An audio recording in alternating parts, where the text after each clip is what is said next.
Alors, les conseils que je pourrais donner à un étudiant qui veut se lancer dans la création de contenu, ce serait d'être soi-même, d'être authentique, parce qu'aujourd'hui, c'est vraiment ce que la communauté va rechercher.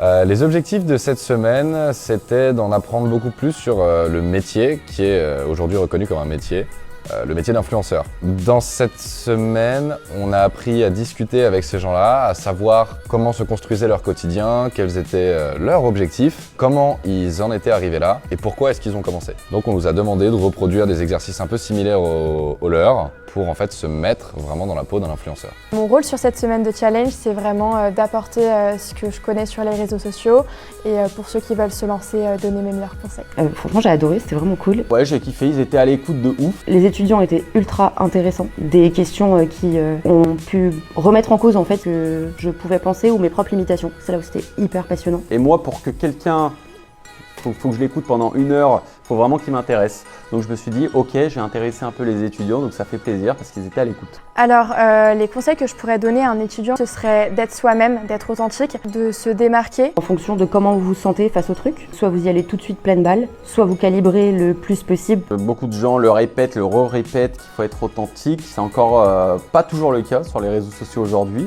Donc je dirais vraiment l'authenticité. Faites-le comme vous le sentez en fait, la manière qui vous rend à l'aise.